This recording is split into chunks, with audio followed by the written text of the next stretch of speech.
How does it feel to know you're one of the best racers in the country?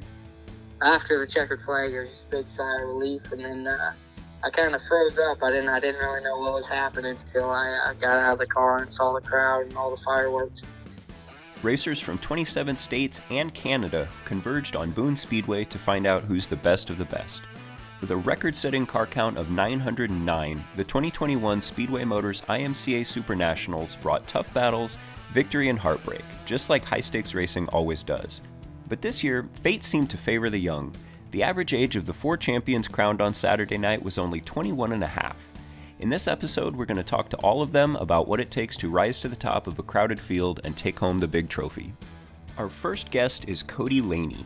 He and his crew overcame setbacks and intense competition all week to win the IMCA Modified Championship. First of all, congratulations on the win. That's a pretty big deal. Thank you. So what does it mean to you to be able to say that you won the 2021 Speedway Motors IMCA Super Nationals? Pretty awesome. I mean, that's what we showed up to do, and we were able to get it done. Obviously, that's the biggest IMCA race there is of the year. So to be able to add our name to it's pretty awesome. You had a pretty good week leading up to the feature and a little trouble on Thursday, right? Our prelim night went really good. We were able to lock in on the first night. It was kind of the same deal, started front row, and we led all the laps on that deal in one night. Locked us in the first night, and then we felt really good. And then Thursday we did that qualifying for the All-Star race, and just didn't have the speed we had the night before, and didn't even qualify to make that deal. And then it started getting a little bit worried at that point of, you're so good the night before, and then go to qualify for that deal and can't even make it in. And which we had a pretty tough group, but still. And then that kind of got me down a little bit, because then you kind of don't know, and then you sit there all week and just think about that. But then we hot lapped on Saturday, and I felt like we were kind of back to where we should have been. So then I got the confidence back up a little bit. Did you change something on the setup of the car, or did you change something that you were doing behind the wheel? That first round of qualifying, it was exactly the same as our prelim night, and we're just off a little bit. Ethan a little bit better than us in that deal, and then I changed a couple of things for the second round, and just wasn't that great. And we went back on some of them for Saturday, and then changed just a couple of little things to hot lap on Saturday, just to see if it would be a little bit better. And it was really good in hot laps. We just kind of left it. So we're kind of close to our prelim night, just a couple of little different things. Take us through the feature. You led all 40 laps, but you still had to work for it, right? Well, I wanted to clear IMCA on the start. I just, he's obviously, I think he's like the winningest Super Nationals driver. So I just wanted to clear him on the start, but they prepped the racetrack right before, and you just never know which lane's going to take off the best on the start. And they didn't even let us hot lap or nothing. They just kind of threw us out there, and I was like, well. And we got a really good start, and I was able to get out there, and I kind of just ran. We were kind of like right on the bottom to the middle, and that's where Ike's really, really good. And he could kind of hang with me there in the beginning, and I was really just waiting for the racetrack to roll in enough to where we could move up to the top, because that's where I ran in my prelim deal, and that's where I felt the best, was when we ran around the top. So I just kind of tried to make speed down low and just kind of kept my momentum up. And then my dad finally moved me up to the top. I think it was probably like 15 in. And once we moved up, I kind of seen him for a lap there, and then I quit seeing him. And that's when I kind of started feeling the best, was when we were able to move up to the top. And I could see him there. I think Jake could drive up underneath me on them restarts for a lap, and then I wouldn't see anybody, and they would give me a good lead there. So it was ended up working out just how I wanted it to. Talk about the season leading up to this point. How has your 2021 season been? It's been pretty good, actually. I think we've only won twice since we've been out here before this week, but there are two pretty big races, so that was pretty cool. And it's been good. I think we've been really consistent for the most part, especially on all them big races. We led that North Dakota tour all the way to the last night, and Tim got us there. We were able to win on that deal and win that Salute to Veterans race at Algona, and we were able to win a couple big ones, and we're consistent, I think, through all the big races. So it's been pretty good. We found some good speed, and hopefully we can keep going. You had a crash in August. Were you able to keep running the same car? Yeah. It's the same exact car. It was mainly a lot of body stuff that happened. But yeah, I've never been over like that, so that was kind of a first. Yeah, what were you thinking when that happened? Actually, they stacked up right in front of me, and it was like, I have no time to do nothing, and I hit the guy in front of me, and then whoever was behind me plowed into me, and it started lifting up, and then it like got blurry, and it felt like I thought I was flipping, but it stopped pretty quick, and realized I was pretty much laying up on top of Joel there. So it was pretty great. I've never done nothing like that, so it was a little crazy at first, but it didn't end up being too bad. How long have you been racing? I started when I was 14, so it's been probably like 12 years now. And what are your plans for next season?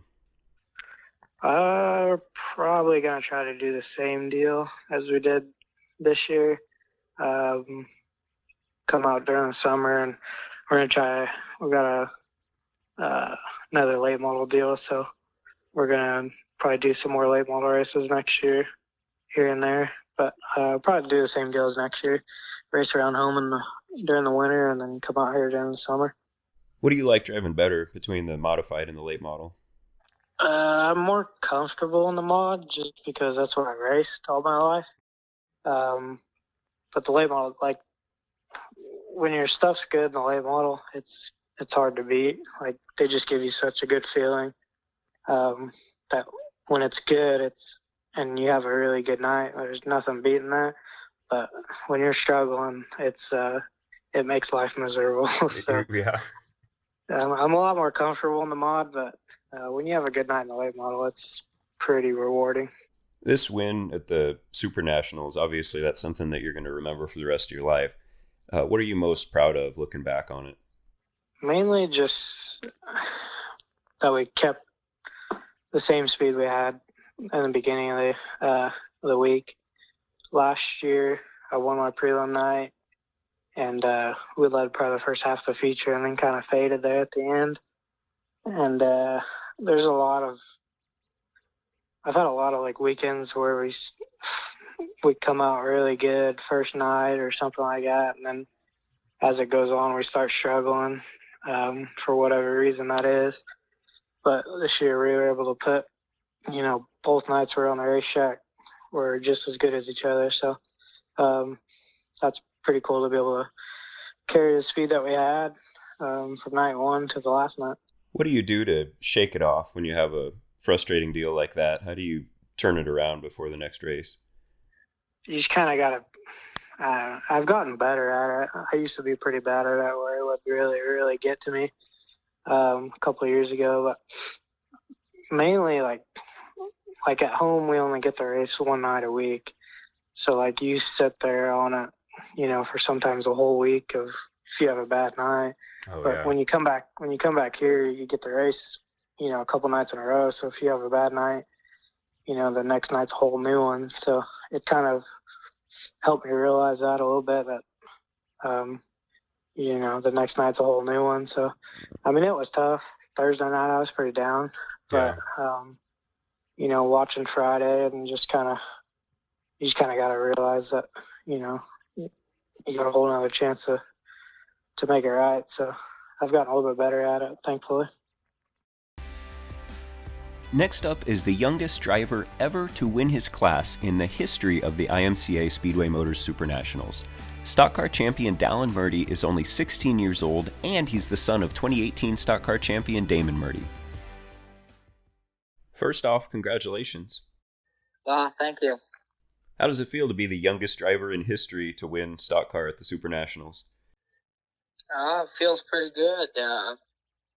We had 2 attempts at it in the past years, and I didn't even make a single A qualifier, so to put it in on Wednesday and then win the show feels pretty good. What was different about this year? Well, for one, it didn't rain, so we had a good surface about every time we were out there, and our setups have advanced a little bit, and I think the cars have just gradually got better. So take us through the stock car feature. We started in 4th position, and then we started 3 wide, so that was on the inside of the second row. We took off. I fell into 4th, and we were kind of single file around the top for a little bit, and then we had a restart, and I was able to jump to 3rd, and then the leaders kind of started going at it, and then we got to 2nd, and then going into 1 and 2. The 3rd place car kind of went in there a little hard and got into the 1st place car, and I was able to cross them over and then get the lead. And then we had a few late race cautions, but then we led every lap since then. What was going through your head when you crossed the line and knew you'd won it? Well, before that, I just wanted the race to be over. I started making mistakes. I started thinking too much, and after the checkered flag, it was just a big sigh of relief. And then I kind of froze up. I didn't really know what was happening until I got out of the car and saw the crowd and all the fireworks. Your dad was the stock car champion in 2018. What does it mean to you to be the second generation now to win at the Super Nationals? Yeah, ever since I've been around this racing with my dad, even before I started, that was the one race that eluded him his whole career. It took him, I think, they said it took him 14 tries at it.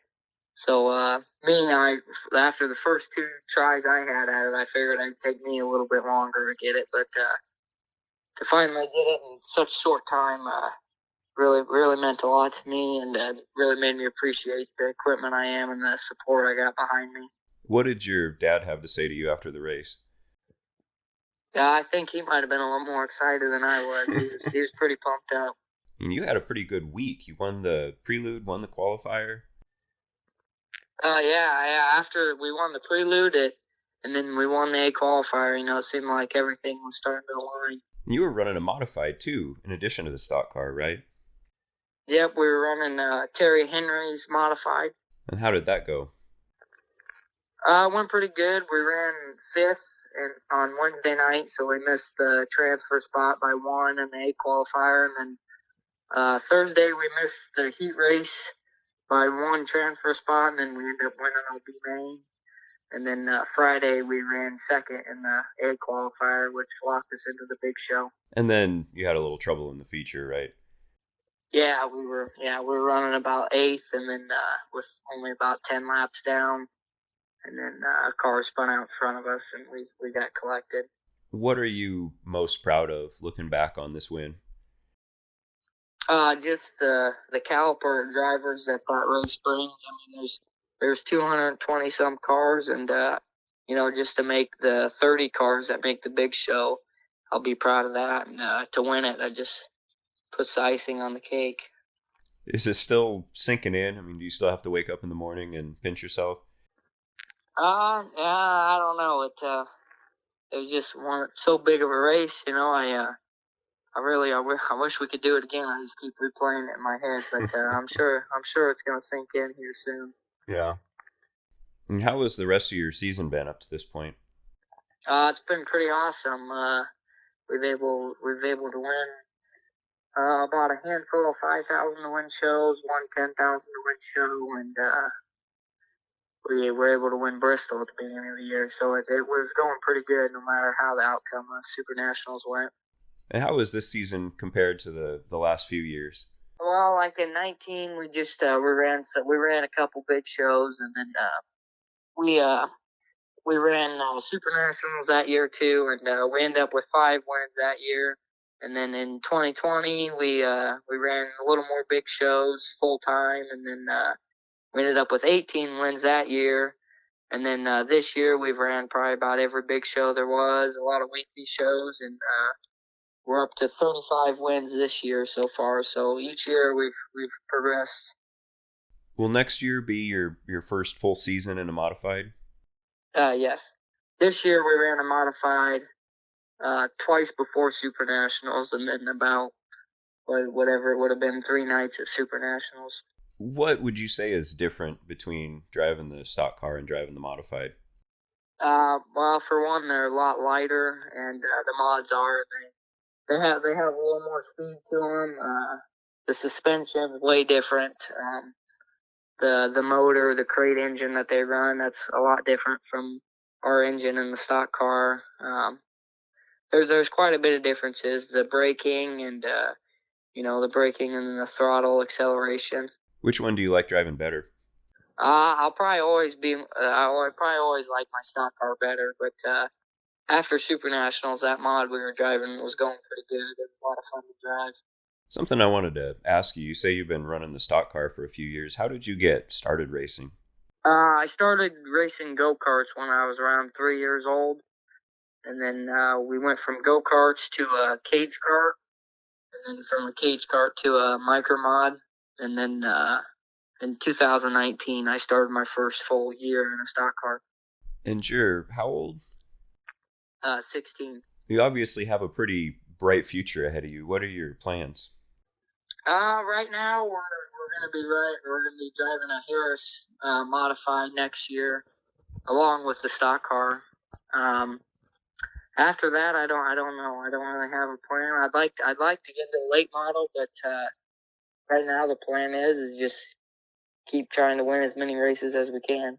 You're obviously already working pretty hard to keep your operation going, and next year you're adding a modified. How do you plan to stay on top of all that? It's going to take a lot of work.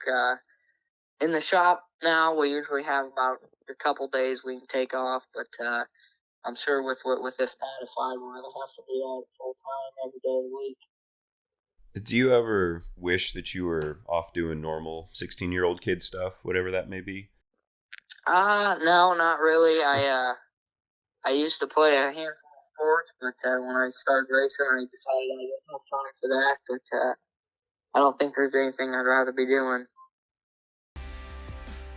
To see pictures of the drivers and catch up on what you missed at the Speedway Motors IMCA Super Nationals, visit the Toolbox, our automotive blog. Find it at speedwaymotors.com by clicking the Toolbox link on the front page. We'll also post a few to Facebook and Instagram. New episodes of What Moves You come out every 2 weeks on Tuesdays. If you like what you hear, tell a friend to listen to What Moves You on Spotify, Apple Podcasts, and anywhere else you listen to podcasts. Our next guest is Austen Becerra.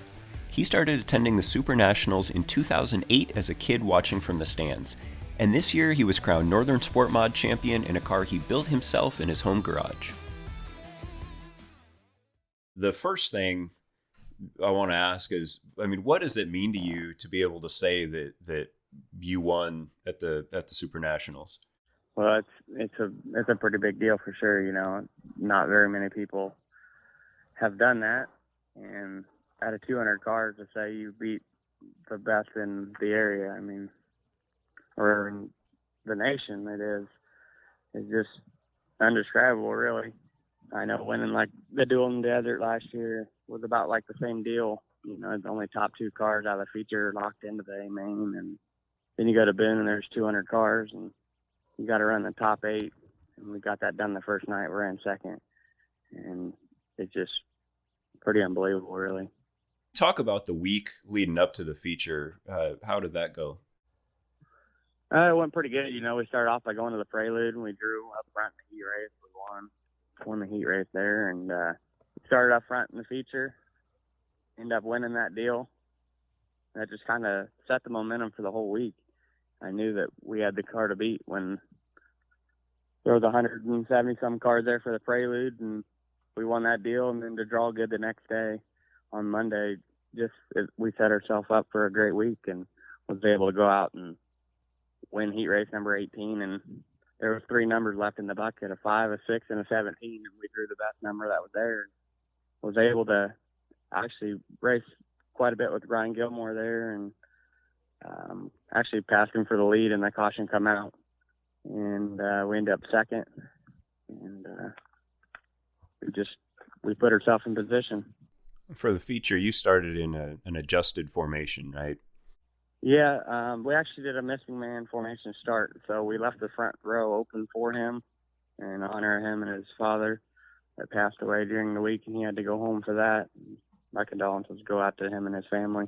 And it was pretty cool to be able to leave that spot open for him as he was still there to start the race. Made it a little easier by someone not being there, but still wish he would have been there to race with us for sure. It would have been a little tougher.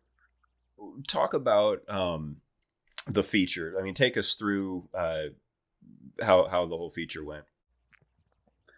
Well, first, we went out there and done our hot laps before the hobby stock feature. Something just wasn't quite right on the car.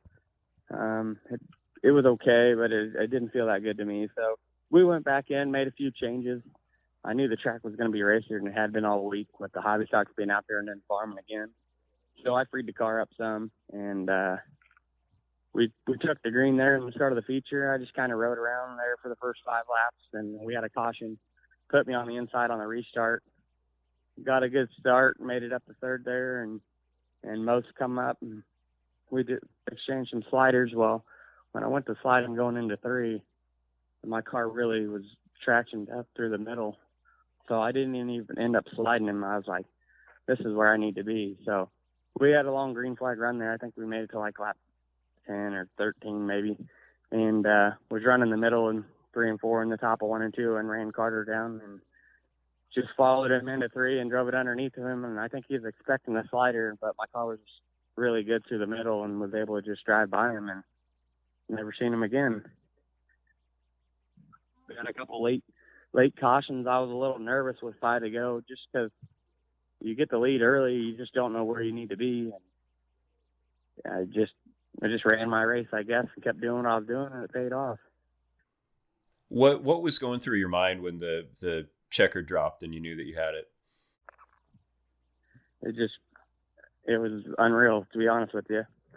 I mean, going there as a little kid from like 2008, I think was the first year I ever went there and watched, and ran second in a 4-cylinder there in 2014, led a lot of the race and got past in lap traffic. And it was just pretty awesome being the last year in a sport mod, moving up to a modified next year, to be able to put my name in the record that will always be there, that I won one of the biggest races in IMCA. It just was huge. How has your season been up to this point? I think we won 15 races so far this year, 15 or 16 before we went to Boone. So it's been good. We picked up a track championship at Lee County Speedway and won several big paying shows. We won the Urbana 5 up in Benton. It paid like $2,200. We won another race over in East Moline. That was $1,000. A few others back home. We was leading a 1,000-win show and blew a motor. And I mean, we've had our fair share of bad luck, but we've also had a lot of good luck. And you got to have both. It seems like that's just part of it. So, how many more races do you have this season before the sport mod gets put up? There's some 5,000-win shows coming up in Memphis, Missouri. It's about an hour and a half from my house that they run every year. And we're probably going to run both cars. We're going to get the modified out, kind of get our feet wet with that. And we get my motor back from John up there at Midstate. They're building me a new motor after the Super Nationals deal because they auction it off. They're building me a new motor, so we're gonna try to get it in there. I got another car at home also, but it actually got tore up the Harris Clash, so haven't really messed with working on fixing it yet. But with a couple weeks away, there's big shows coming up for some big money, so we'll probably get it fixed and I got a guy that's wanting to drive the car, so we're going to try to get something together for him so he can drive it and I can drive the other one. So you're not going to run the Sport Mod next year? You're just going up to the Modified? Yep, we're moving up to the Modified next year. That is a pretty good season to kind of end your end your run with the Sport Mod. For sure. Yeah, I got a guy out of John Fuller out of Memphis, Missouri. He's wanting me to drive for him next year, so we're gonna run a Modified with them guys. How long have you been racing? I started racing in 2012 in Sport Compact, and 2014 was my last year in them, and actually probably we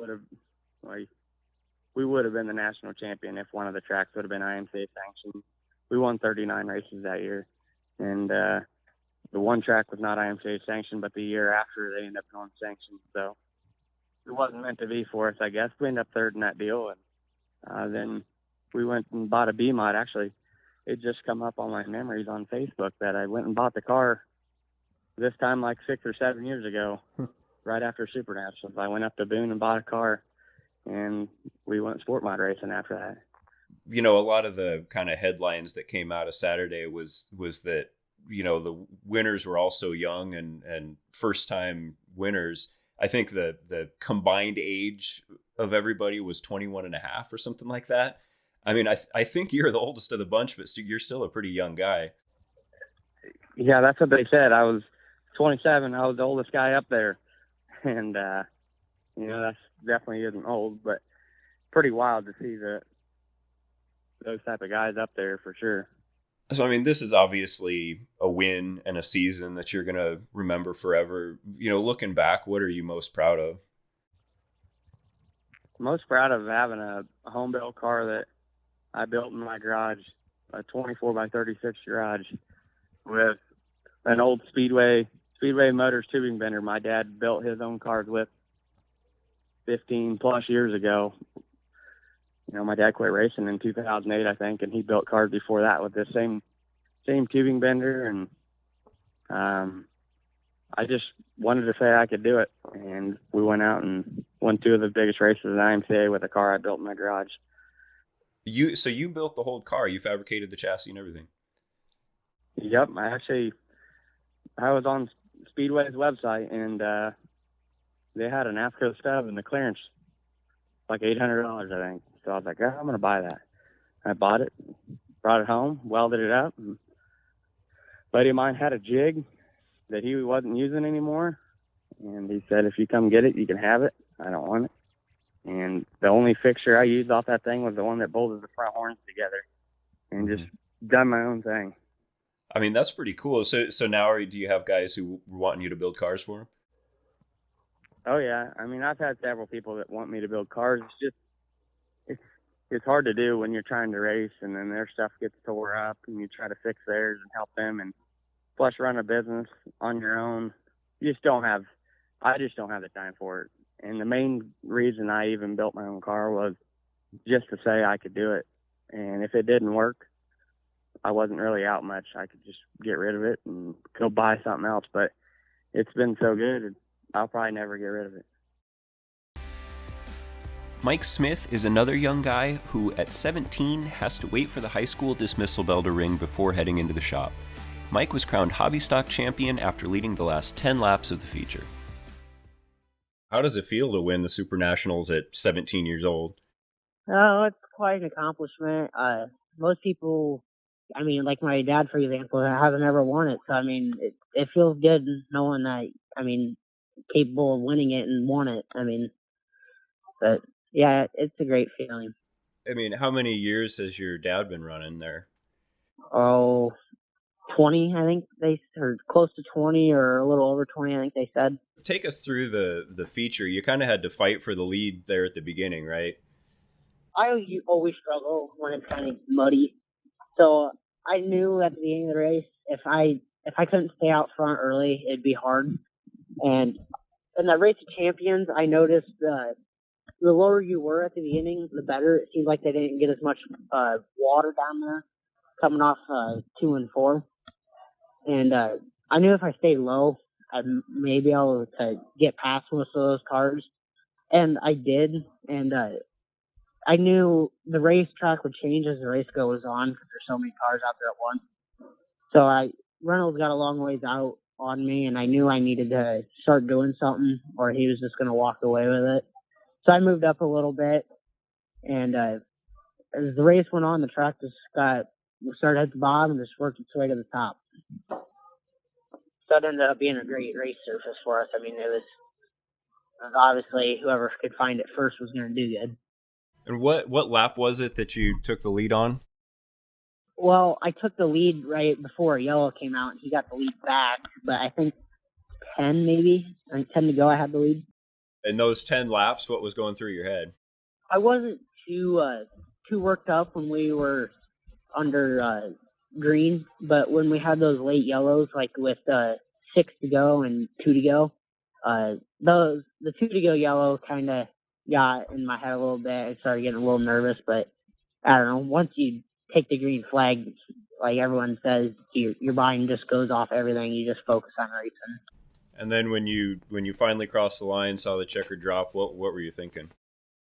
I couldn't believe I did it. I just in total shock. I mean, I didn't even know what to really do, I guess. I mean, I race there weekly here. I mean, I don't race there weekly, but I race there often.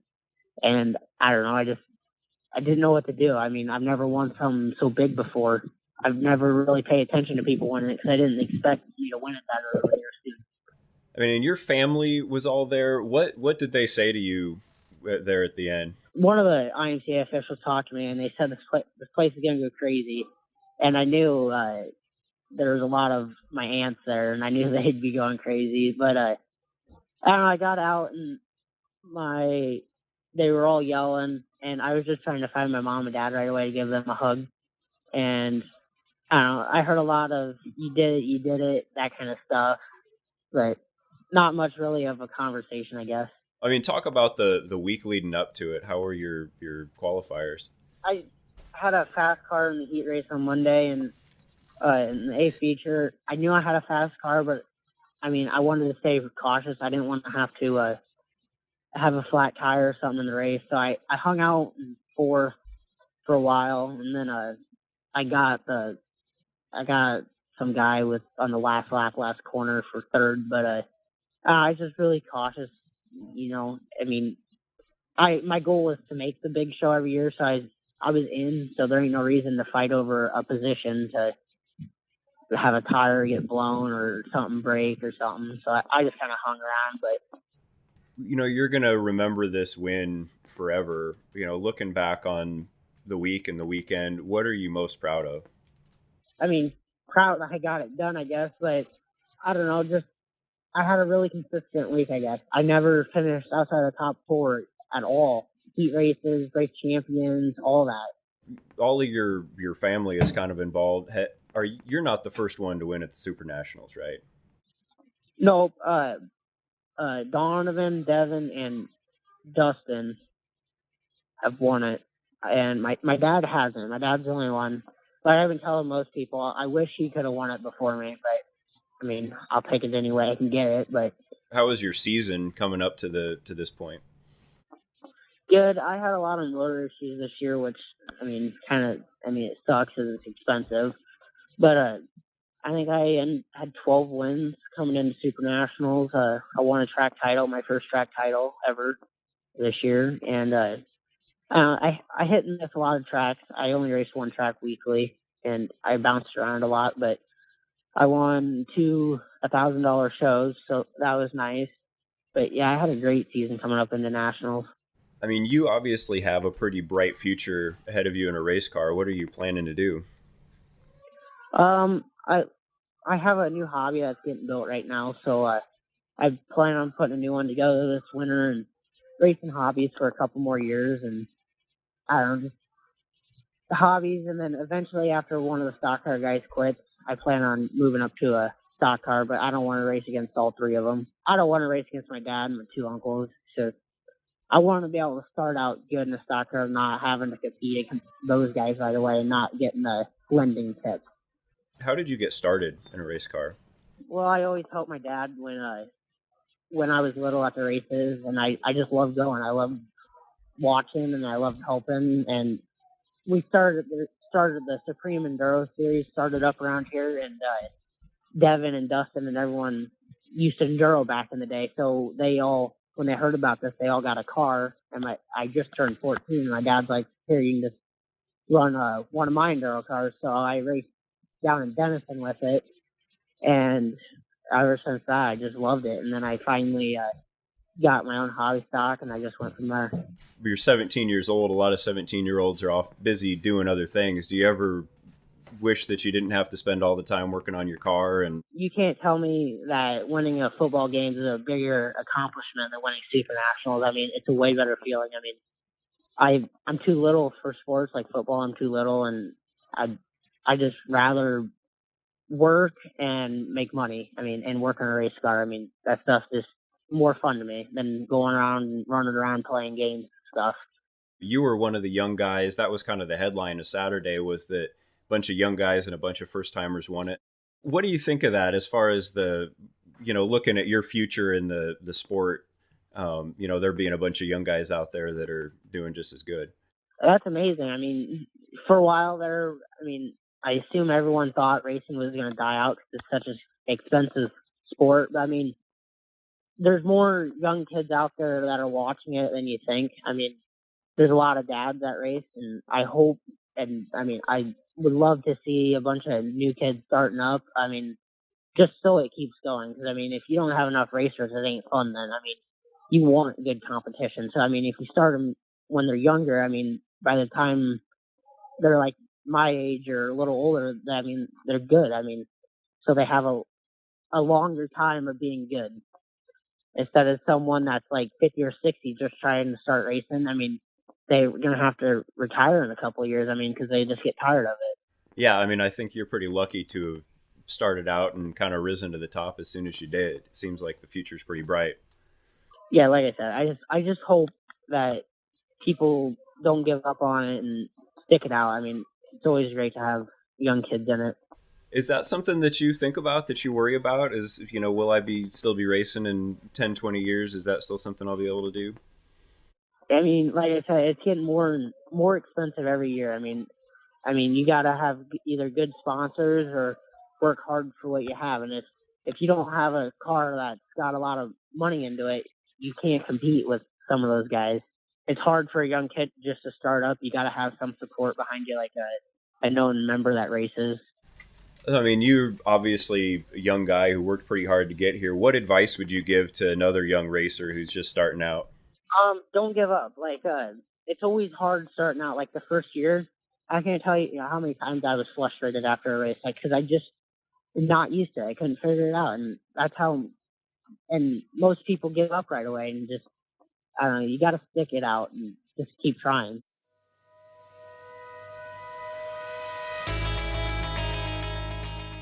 Congratulations to all the 2021 Speedway Motors IMCA Super Nationals winners, and thanks for listening to What Moves You, a Speedway Motors podcast. To see photos and watch video we referenced in today's episode, visit the toolbox at speedwaymotors.com. Email the podcast at podcast@speedwaymotors.com, and if you like what you heard, tell a friend where to find us. Thanks for listening, and we'll see you in 2 weeks.